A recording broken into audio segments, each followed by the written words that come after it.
வணக்கம் அன்பானவர்களே. கதையும் அறுசுவையும் என்னுடைய யூடியூப் சேனல் நிறைய பேர் சப்ஸ்கிரைப் பண்ணியிருக்கீங்க. நிறைய வியூஸ்லாம் வருது. இதெல்லாம் பார்க்கும்போது ரொம்ப ரொம்ப சந்தோஷமா இருக்கு. இதுக்கெல்லாம் காரணம் யார் அப்படின்னா, வியூவர்ஸ் நீங்க தான். ஸோ உங்களுக்கு தான் கோடான கோடி நன்றி. இன்னைக்கு எதை பற்றி சொல்ல போகிறேன் அப்படின்னு நீங்கள் ஆவலோட காத்துட்டு இருப்பீங்க. இவ்வளோ நாள் வரையும் நான் ஷார்ட்ஸ் தான் நிறைய போட்டிருந்தேன். அது சமையல் அதை குறித்து. சில சமயம் வேறு ஏதாவது சுற்றுலா அந்த மாதிரி சின்ன சின்ன இது போட்டிருந்தேன். அதுக்கப்புறமா நிறைய வீடியோஸ் கதைகள்லாம் போட்டிருக்கேன். அதையும் போய் கேளுங்க, வியூஸ் கொடுங்க, கமெண்ட் பண்ணுங்க, சப்ஸ்கிரைப் பண்ணுங்க மறக்காமல். சரிங்களா? எதை பற்றி பேச வந்திருக்கேன் அப்படின்னு நீங்கள் நினச்சிங்கன்னா, பொதுவாக நம்ம வாழ்க்கையில் அன்றாடமாக நம்ம செய்துட்டு இருக்கிற வேலையை திரும்ப திரும்ப செய்யும்போது ஒரு வித சலிப்பு ஏற்படும். ஸோ அதுலேருந்து வெளியில் வரணும் அப்படின்னா சுற்றுலா தாங்க.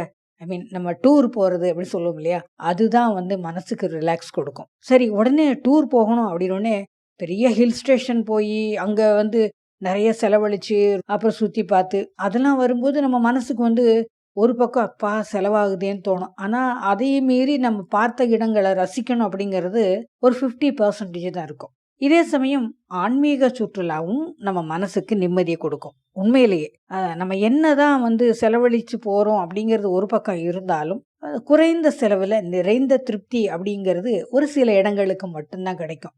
அப்படி ஒரு இடம் தாங்க எனக்கு கிடைச்சது. 2018வது வருஷம் நாங்கெல்லாம் குஜராத் டூர் போனோம், எங்கள் ஃபேமிலி மெம்பர்ஸ் எல்லாருமே சேர்ந்து. அப்போ குஜராத் அப்படின்னோடனே எனக்கு ஞாபகம் வந்தது ஆனந்த் அப்படிங்கிற இடம். பால் பண்ணை நிறைய இருக்கும் அப்படின்ற மாதிரி நான் கேள்விப்பட்டு படிச்சிருக்கேன். அதுக்கப்புறம் அங்கேருந்து ஒரு வேன் பிடிச்சி நாங்கள் எல்லோரும் ஒரு 20-25 பேர் போனோம். அப்போது ஒரு முக்கியமான இடத்துக்கு போகிறோம். அங்கே போய் பார்த்த பிறகு மனசில் இருக்கிறத சொல்லணும் அப்படின்னு இவர் சொல்லியிருந்தார், எங்கள் டூர் தலைவர். சரி, அப்படி என்ன இடத்துக்கு இவர் கூட்டிகிட்டு போகிறாரு அப்படின்னு நாங்கள் யோசிச்சுட்டே எல்லோரும் பேசிகிட்டே போகிறோம். ஆனந்தில் இறங்கி வேன் பிடிச்சி பாவ் நகர் கோலியா கடற்கரை அங்கே தாங்க போனோம். அங்கே போன உடனே நம்ம எங்கே வந்திருக்கோம் தெரியுமா, கோவிலுக்கு அப்படின்னார்.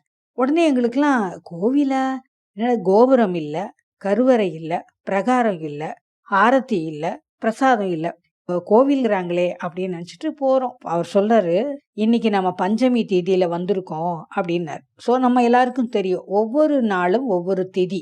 நீங்கள் கேலண்டர் எடுத்து அப்படியே அது என்னென்ன திதி எங்கெங்கே வருதுன்னு நம்ம தெரிஞ்சுக்கலாம். வேற ஒன்றும் இல்லைங்க, திதின்னு ஒன்றே வித்தியாசமாக அப்படின்லாம் நீங்கள் நினைக்க வேணாம். நம்ம 1, 2, 3, 4, 5 அப்படியே அந்த இதோட சேர்த்து அந்த திதியாக கொண்டு வராங்க. ஏகாதேசி அப்படின்னா ஏக் அப்படின்னாலே 1, துவாதேசி துவானா 2, திரையோதேசி, சதுர்த்தேசி அப்படி அந்த மாதிரி வரும். அப்போது பஞ்சமி, சஷ்டி, அஷ்டமி, நவமி, தசமி இது மாதிரி வரும்போது இப்படி ஒவ்வொரு நாளும் தாங்க நம்ம திதின்னு சொல்கிறோம். என்ன இந்த திதிக்கும் இந்த கடலுக்கும் என்ன சம்பந்தம் அப்படின்னு நாங்கெல்லாம் யோசிச்சுட்டு இருக்கோம். அப்போதான் இறங்கின உடனே நிறைய பால் பாக்கெட் வித்துட்டு இருந்தாங்க. என்னது இங்கே பால் பாக்கெட்டாக வித்துட்டு இருக்காங்களேன்னு நாங்கள் யோசிச்சிருக்கும் போது பாலை வாங்கிட்டு போய் அபிஷேகம் பண்ணுங்கன்னாங்க. என்னடா கோவிலே கண்ணுக்கு தெரியல, கோவில் பண்ணுங்கிறாங்களே அப்படின்னு வச்சுட்டு சரி ஆளுக்கு ஒரு பால் பாக்கெட் வாங்கிட்டு போனோம். அப்போ எங்கள் கைடு சொன்னார், நீங்கள் இது வழியாக நடந்து போகணும் அப்படின்னாரு. பார்த்தா சேரும் சகதியுமாக இருக்குது. இதுலையா அப்படி யோசிக்கிறோம். ஆனால் ஆமாம், நீங்கள் இதில் போய் தான் அந்த இறைவனை தரிசிக்கணும் அப்படி சொல்கிறாங்க. வந்தாச்சு, அதை பார்க்கணும் இல்லையா, சரி போவோம் அப்படின்னு போகிறோம். நாங்கள் பஞ்சமி தீதியில் போனதுனால கடல் பார்த்தீங்கன்னா அப்படியே உள்ளே போயிட்டே இருக்குது. 9 மணிக்கு நாங்கள் ரீச் ஆகிறோம். அப்போவே பார்த்தீங்கன்னா கிட்டத்தட்ட 1.5 கிலோமீட்டர் உள்ளே போயிடுச்சு. ஸோ அந்த பஞ்சமி தீதியில் அந்த நாழிகை கணக்கு உண்டு, அதை வச்சு தான் அது உள்ளே அப்படி போயிட்டே இருக்கும். நாங்கள் போகும்போது பஞ்சமி சொன்னேன் இல்லையா, ஸோ 9, 9:30 ஆகிடுச்சு. இங்கேருந்து சரி இப்படி போயிட்டே இருக்கோம். அவங்கள சுத்தம் பண்ணிவிட்டு நல்ல ஒரு இதோடு தான் போகணும். பார்க்கவே ரொம்ப அற்புதமாக இருந்தது. கடலுக்குள்ளே போய் கடவுளை தரிசிக்க போகிறாமா அப்படின்ற ஒரு எக்ஸைட்மெண்ட் இருந்தது பாருங்க. அந்த நேரம் செம்மையாக இருந்தது நிஜமாவே. நீங்கள் அனுபவிச்சு பார்த்தா தாங்க தெரியும். ஒரு முறையாவது அந்த இடத்துக்கு போகணும் அப்படின்ற எண்ணம் இருந்துச்சுன்னா கண்டிப்பாக போயிட்டு வாங்க. சரி, உள்ளே நாங்கள் நடந்து போகிறோம்.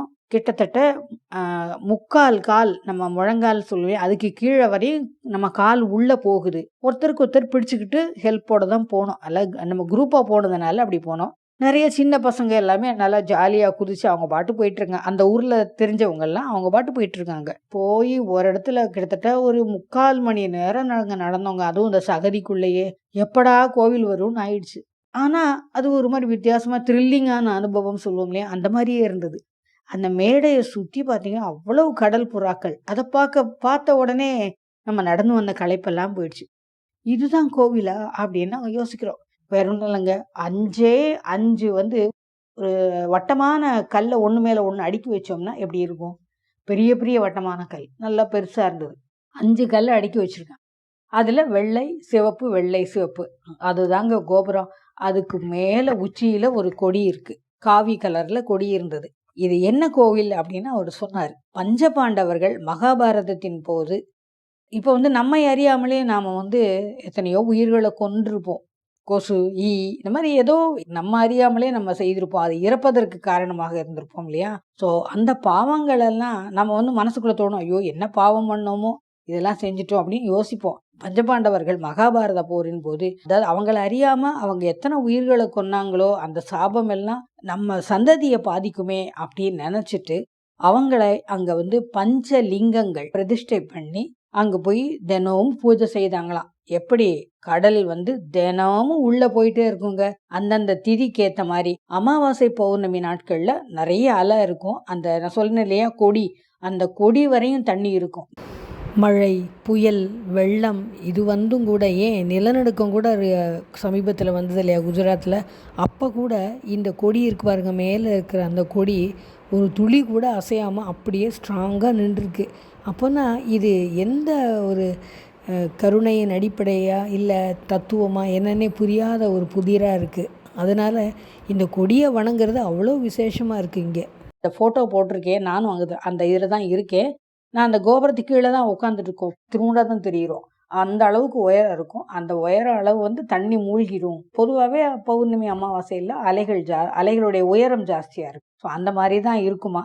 பட் அதெல்லாம் பார்க்க ஆசையாக இருந்தது. அதுக்குன்னா நம்ம எல்லா நாளும் அங்கே அமாவாசை டு பௌர்ணமி வரை நம்ம அங்கேயே இருக்கணும், அந்த திதி எல்லாம் பார்க்கணும்னு ஒரு எண்ணம் அப்போவே மனசில் தோண ஆரம்பிச்சுங்க. சரி, உள்ளே போயிட்டுருக்கோம். அந்த பஞ்ச லிங்கங்களை அதாவது நம்ம கையாலேயே நம்ம அபிஷேகம் செய்யலாம். நாங்கள் நின்று பார்த்துட்ருக்கோம். அந்த மேடையில் நின்று சதுரமான ஒரு மேடை இருக்குது. அந்த மேடையில் ஒரு கார்னரில் நின்று அந்த கடலை ரசிக்கிறோம். உண்மையிலே பார்த்துட்ருக்கோம்னு சொல்லவே கூடாது, நிஜமாகவே ரசிச்சுட்ருக்கோம். அப்படி கடல் பின்னாடி போயிட்டே இருக்குது, உள்வாங்கிக்கிட்டே இருக்குது.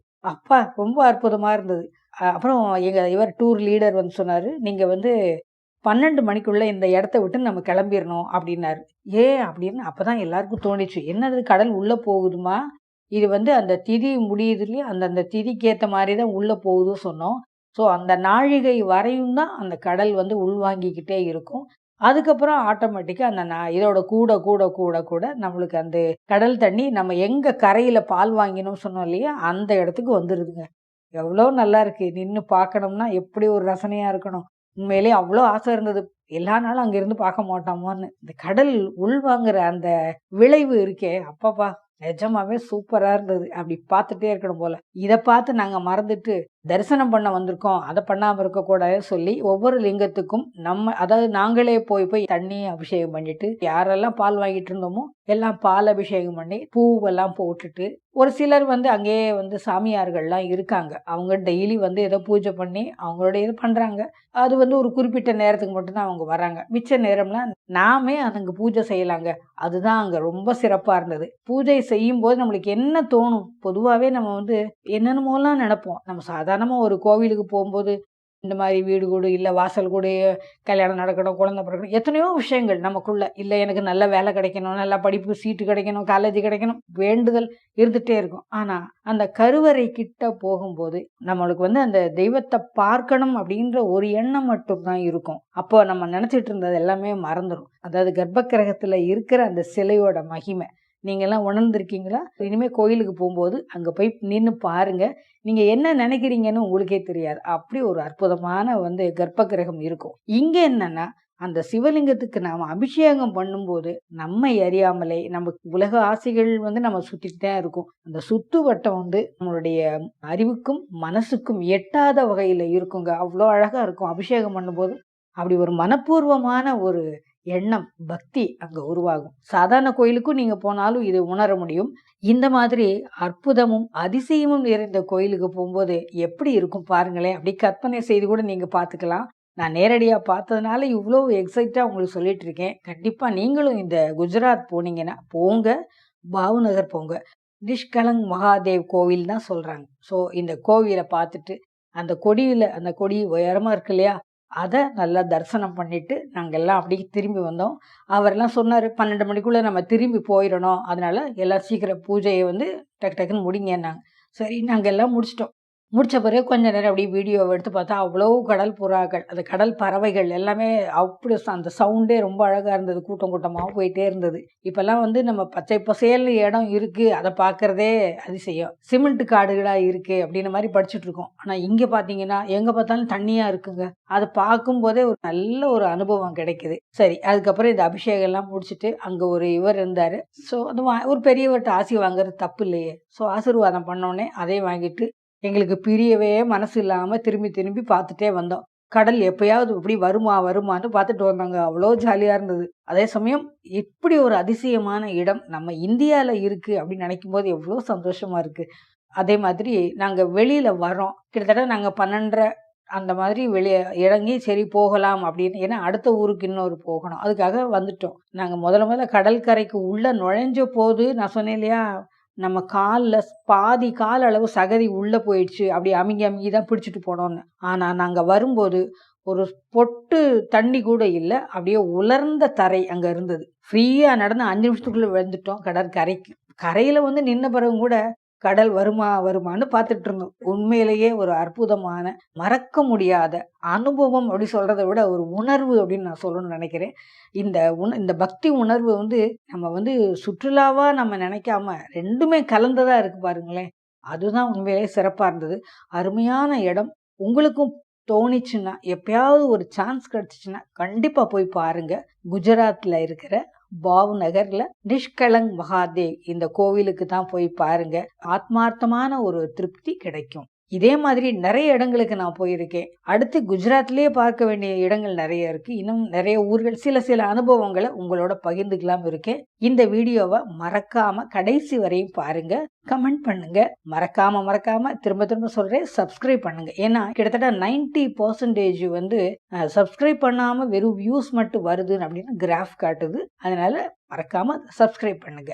இன்னொரு வீடியோவில் இதே மாதிரி குஜராத்ல இருக்கிற இன்னொரு கோவிலை பத்தி நாங்க போனதை பத்தி நான் சொல்றேன். பாவ்நகர்ல இருக்க இந்த சிவலிங்க பஞ்சலிங்கத்தை தரிசிக்க போனோம். அதுல நானும் இருக்கேன். எனக்கு கிடைத்த அனுபவம் போல உங்களுக்கும் நல்ல அனுபவம் கிடைக்கணும் அப்படின்னு இறைவனை வேண்டிக்கிறேன். நன்றி.